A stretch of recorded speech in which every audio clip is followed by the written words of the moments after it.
dipersembahkan oleh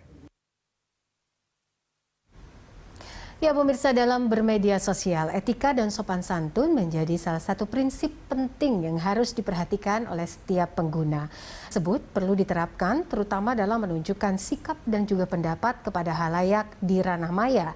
Etika dan sopan santun juga menjadi hal yang tak bisa dielakkan untuk meminimalisasi keriuhan dan kesalahpahaman di dunia maya. Nah, untuk membahas bagaimana pentingnya beretika dalam bermedia digital, hadir bersama kita via virtual, yakni ada Wicaksono, Dewan Pengarah Siber Kreasi. Pak Wicaksono, terima kasih sudah bergabung bersama kami pada hari ini dalam Connect 360, Pak. Apa kabar Pak Wicaksono? Alhamdulillah kabar baik, Poppy. Moga-moga Poppy juga kabarnya baik-baik saja ya malam ini. Ya, Alhamdulillah. Senang mendengar Anda sehat. Saya juga Alhamdulillah sehat-sehat selalu, Pak. Nah, kalau kita bicara soal literasi digital, ini yang selalu mengemuka di permukaan gitu ya, bicara soal digitalisasi dari masyarakat ini. Tapi ada yang menarik soal program literasi digital nasional. Pak, bisa dijelaskan Pak, literasi digital nasional ini backgroundnya seperti apa dan seperti apa kondisi ekosistem literasi digital masyarakat Indonesia kita saat ini, Pak? Baik, terima kasih, Poppy. Jadi begini, Indonesia ini sekarang kan memiliki lebih dari 190 juta pengakses internet. Dan para pengakses internet dunia digital ini menggunakan internet untuk berbagai macam keperluan, untuk pendidikan, untuk bertransaksi, mencari informasi, mencari hiburan, dan sebagainya. Tapi dengan begitu banyaknya pengguna media sosial dan pengguna internet di Indonesia, ada juga konten-konten yang dikhawatirkan akan mengganggu persatuan dan kesatuan bangsa. Ada konten-konten negatif seperti pornografi, ujaran kebencian, berita-berita bohong atau hoax, perundungan, cyberbullying, dan sebagainya.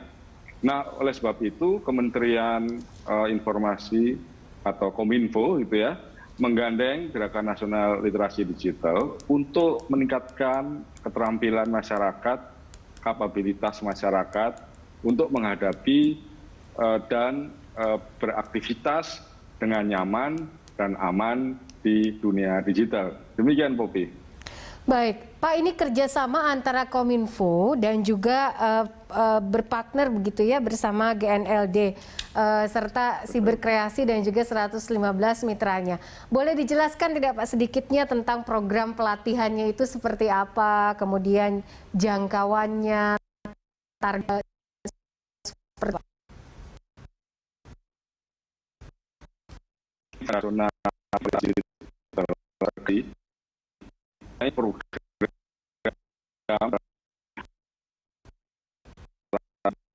Program padat ya pertama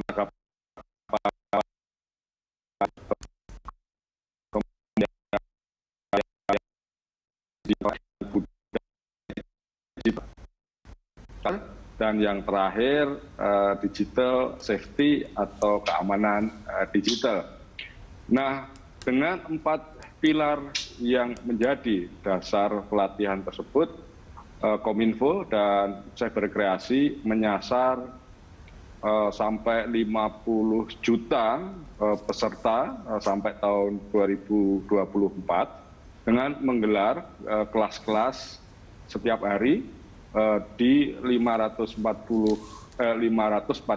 kota dan kabupaten seluruh Indonesia. Pesertanya dari kalangan anak sekolah, ibu rumah tangga, dan juga UKM dan kelompok masyarakat lainnya. Masyarakat bisa mengikuti program pelatihan digital yang diselenggarakan baik secara daring maupun online dengan mendaftar dan mencari informasi di situs yang beralamat events.literasidigital.id. Demikian, Poppy. Baik, Pak, ini kan sesuatu yang tidak banyak orang tahu begitu ya. Kenapa ini tidak dimasukkan ke dalam kurikulum sekolah, Pak? Karena kan sekarang semuanya juga sudah melalui daring gitu, dan ini mungkin secara vokasi lebih efektif begitu untuk menjangkau di seluruh Indonesia. Ya, sebetulnya program literasi digital yang tahun ini mengambil tema Makin Cakap Digital bekerja sama dengan Kementerian Pendidikan juga, dan peserta dari sekolah-sekolah, baik sekolah kejuruan maupun sekolah umum, itu juga dilakukan terus-menerus, meskipun hingga saat ini program belum masuk secara resmi dalam kurikulum. Karena tentu saja kita tahu bahwa kurikulum tidak bisa diubah setiap tahun gitu ya, butuh persetujuan DPR dan tanda tangan juga dari Presiden. Tapi yang penting bukan soal program ini harus masuk kurikulum atau tidak. Yang penting adalah program ini menjangkau semua kalangan sekolah, dan semua anak sekolah bisa mengikuti baik secara daring maupun luring dengan tetap menjalankan atau patuh pada protokol kesehatan. Baik. Demikian, Bobi. Kalau kita bicara soal etika digital, Pak, pakem-pakem apa saja yang memang harusnya pengguna media sosial miliki dan ketahui, Pak, soal ini? Ya, yang pertama sebetulnya prinsipnya sederhana, yakni memperlakukan orang lain seperti kita ingin diperlakukan. Kita ketahui yang namanya etika itu berlaku tidak hanya di dunia nyata, tapi di dunia maya, karya. Karena yang namanya dunia maya dan dunia nyata, sekarang batas-batasnya sudah samar atau blur. Apa yang kita lakukan, aktivitas kita di dunia digital berpengaruh di dunia nyata dan sebaliknya. Nah, dengan pedoman seperti itu, maka sebaiknya semua pengguna internet dan digital memegang teguh prinsip tersebut dengan memperhatikan sebaiknya kalau menyebarkan sesuatu itu harus ingat bahwa yang disebarkan bisa diakses oleh orang lain. Orang lain bisa menafsirkan sesuai latar belakang pendidikan, tingkat ekonomi sosial, ideologi, perbedaan suku, bangsa, dan seterusnya. Dan tidak semua orang itu memiliki pemahaman yang sama atas konten-konten yang disebarkan oleh pengguna media sosial. Sehingga semua pengguna perlu hati-hati memikirkan apa risikonya. Orang lain juga perlu dihargai dengan misalnya kalau kita menuliskan komentar, menggunakan bahasa yang sopan, bahasa yang positif. Tidak juga menyebarkan kabar bohong, ya, apalagi pornografi, ujaran kebencian yang bisa membuat orang lain terganggu kenyamanannya. Demikian, Bobi. Baik, nah ini tadi kalau bicara soal hoax begitu ya, kemudian apa yang ditulis itu di media sosial seringkali kita dapatkan informasi-informasi bohong atau informasi-informasi yang sangat provokatif, kemudian banyak hal lah yang informasi yang akhirnya bisa diserap oleh masyarakat yang tidak juga cukup cakap untuk membedakan bahwa ini informasi yang benar, ini informasi yang hoax. Nah, kalau kita bicara soal itu, artinya memang ada budaya digital yang harus dibiasakan, yang menjadi sebuah kebiasaan, dan juga bagaimana akhirnya menerapkan digital safety. Nanti Pak, kita akan lanjutkan diskusi kita usai jeda soal dua hal ini.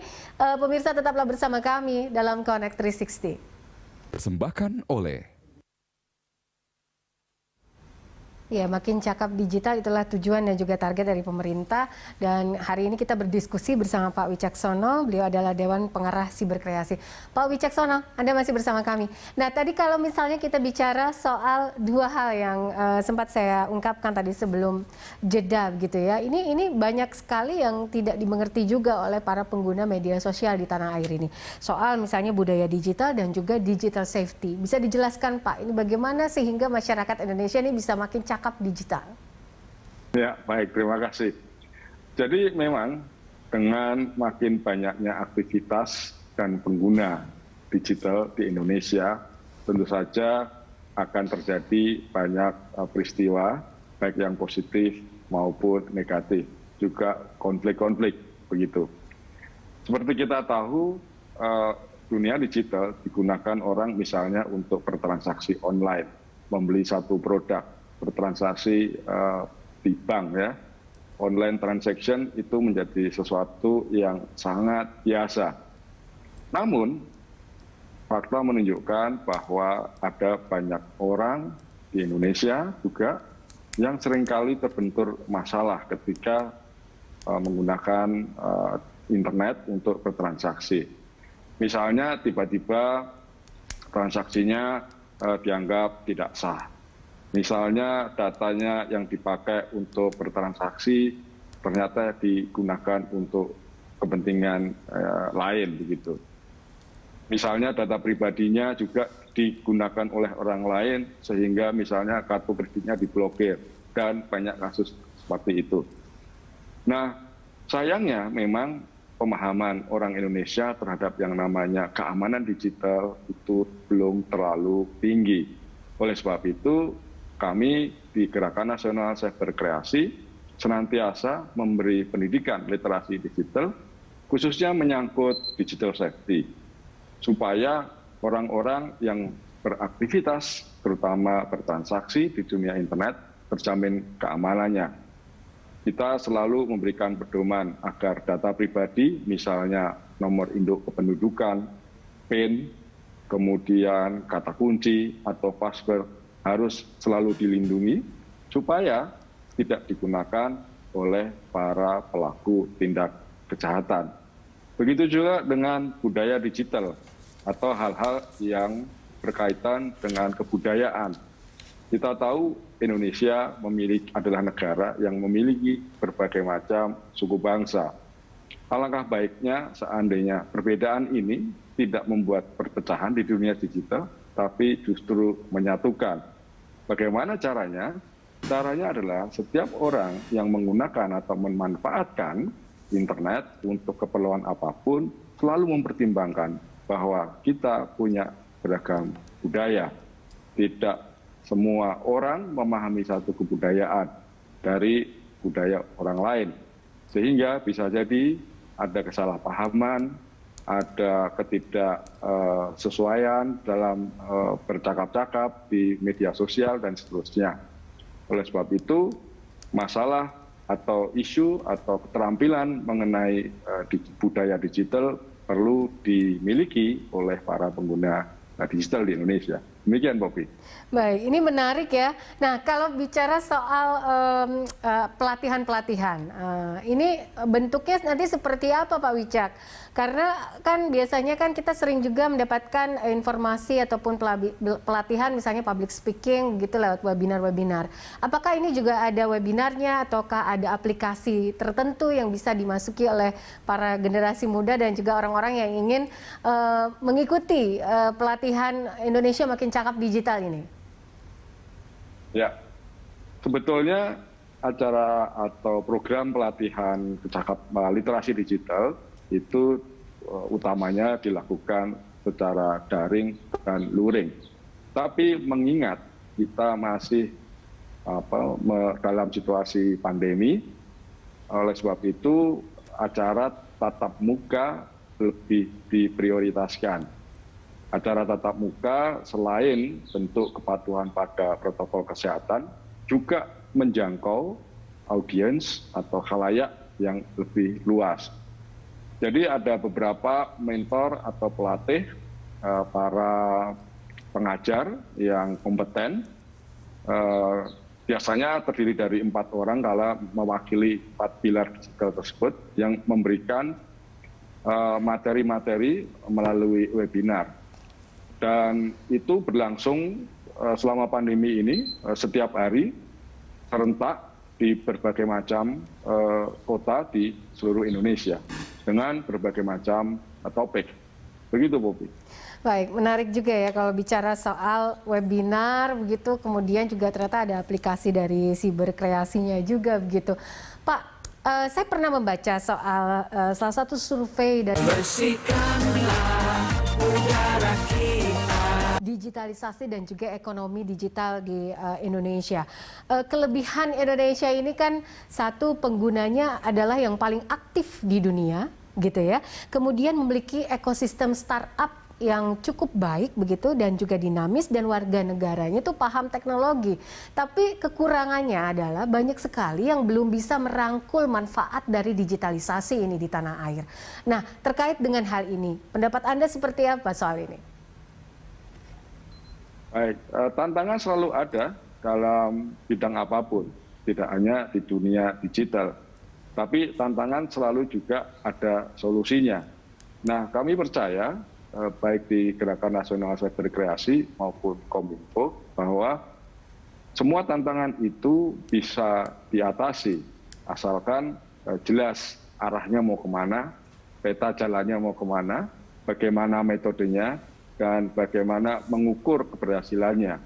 Oleh sebab itu kami sangat peduli pada yang namanya kurikulum atau program literasi digital yang terdiri dari 4 pilar tadi, dan tidak pernah lelah untuk terus melakukan pelatihan sehingga masyarakat pengguna digital itu makin cakap, makin terampil, makin berbudaya, makin beretika, dan makin aman menggunakan ranah digital. Demikian, Poppy.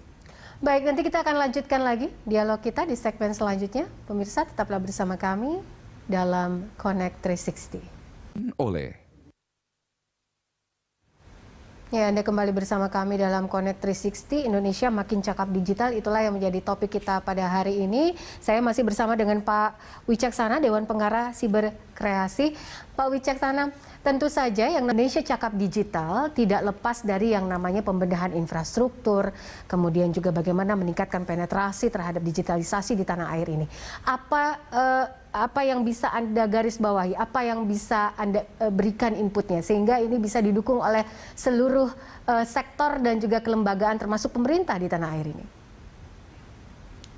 Baik, infrastruktur dan penetrasi satu hal, yang lebih penting juga adalah kontennya. Kalau misalnya infrastruktur sudah ada di mana-mana sehingga internet dan digital merambah kemana-mana, tapi kalau konten-kontennya tidak positif, konten-kontennya tidak bermanfaat, konten-kontennya justru membuat orang jadi bingung, susah mengambil keputusan, tidak percaya kepada ahlinya, tidak percaya kepada pemerintah, maka ini adalah sebuah kekurangan yang harus diatasi. Oleh sebab itu, menurut hemat saya, konten adalah salah satu faktor yang ikut menentukan kesuksesan Indonesia menuju negara digital seperti yang diarahkan atau dicita-citakan oleh Bapak Presiden Joko Widodo. Begitu, Wopi. Baik, menarik. Soal gerakan literasi digital siber kreasi sendiri, apa yang bisa Anda build dengan program ini? Sehingga ini menjadi sebuah penetrasi yang terus berlanjut hingga tahun-tahun berikutnya dan juga tidak hanya menyebar di Jawa sentris saja atau menjadi sesuatu program yang Jawa sentris saja, tapi juga bisa merambah ke seluruh hingga Indonesia Timur. Gerakan Nasional Cyber Kreasi adalah sebuah hub atau pertemuan dari para mitra. Jumlahnya sampai hari ini, kalau saya tidak salah, sudah ada 118. Dan ini meliputi berbagai kalangan, baik swasta, perorangan, komunitas, dan sebagainya. Dan tidak hanya di Jakarta, tapi juga di luar Jakarta. Kami juga terbuka dan menerima kalau ada partisipasi masyarakat lain, terutama dari luar Jawa, di Indonesia Timur, Indonesia yang terluar, terdepan, dan tertinggal, daerah 3T ya. Karena menurut kami di Cyber Kreasi, kerja digital ini bukan kerja satu pihak, pemerintah saja atau Cyber Kreasi saja, tapi kerja multi stakeholder atau banyak pemangku kepentingan. Hanya dengan berkolaborasi, program membuat Indonesia makin cakap digital akan lebih mudah tercapai dalam tempo yang sesingkat-singkatnya. Demikian, Bobi. Baik, terakhir mungkin apakah ini juga terafiliasi Pak dengan beberapa aplikasi-aplikasi yang memang seringkali digunakan oleh gen milenial misalnya dalam memperoleh materi-materi pendidikan? Ya, seperti saya katakan tadi, cyberkreasi adalah sebuah wadah yang terbuka yang di dalamnya ada berbagai macam komponen, ada sektor swasta, termasuk perusahaan-perusahaan penyedia platform media sosial dari luar negeri. Kami bekerja sama sangat erat dengan mereka untuk mencerdaskan masyarakat, untuk membekali masyarakat, untuk meningkatkan kemampuan, pengetahuan, dan kapabilitas masyarakat dalam dunia digital, supaya kita semua aman, nyaman, berbudaya, beretika selama beraktivitas di internet dan dunia digital. Jadi hampir semua platform media sosial bekerja dengan erat dengan cyberkreasi dan Kominfo. Begitu, Bobi. Baik, terakhir mungkin targetnya seperti apa Pak? Hingga tahun 2024 kan tadi sempat dijelaskan juga ada target yang memang cyberkreasi lakukan dan juga kerjasamakan dengan Kemenkominfo. Target kami setiap tahun setidaknya ada 12,5 juta orang warga Indonesia yang terliterasi, dan sampai tahun 2024 ada sekitar 50 juta warga yang terliterasi. Syukur-syukur jumlah ini lebih banyak dengan dukungan semua pihak, karena hanya dengan bekerja sama, berkolaborasi, target itu akan tercapai sesuai rencana. Demikian, Bobi. Baik, terima kasih Pak Wicaksono untuk perbincangan dan juga diskusinya bersama kami hari ini dalam Connect 360 spesial bersama Kominfo dan juga Cyberkreasi. Terima kasih Pak, salam sehat selalu. Terima kasih, saya juga untuk semuanya.